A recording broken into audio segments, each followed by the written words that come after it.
Often, we allow the threats of life to freeze us in our tracks.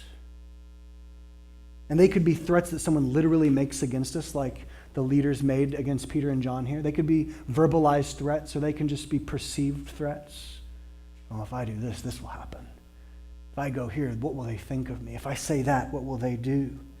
We often allow the threats that we face in life to freeze us in our tracks. I remember when I was a little boy, very little, so don't think too poorly of me.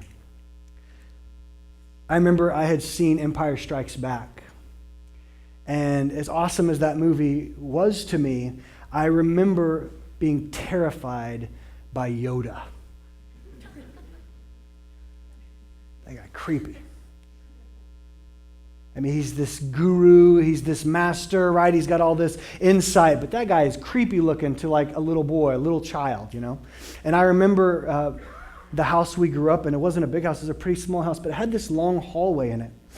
And I remember one night, I remember this so vividly, that all of my family, my mom and my dad, I think this is before my little brother was born, so it's just the three of us. I remember I needed to go to the restroom, so I have to walk down this hall. And all the lights were turned off because we were in the living room.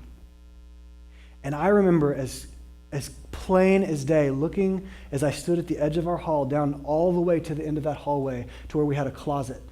And that closet was open for some reason.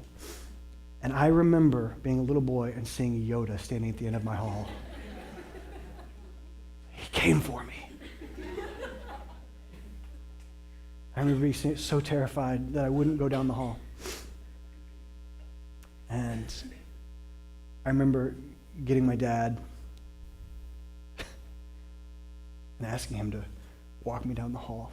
And maybe you've had experiences, maybe not with Yoda, but maybe you've had experiences where when someone else came beside you, that fear that had frozen me in my tracks, when my father stood beside me,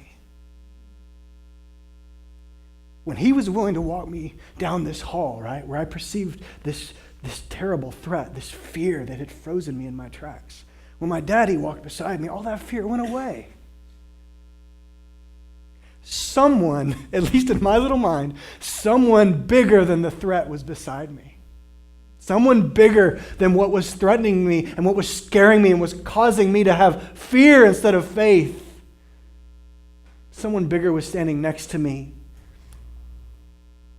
And that gave me the boldness I needed to move forward.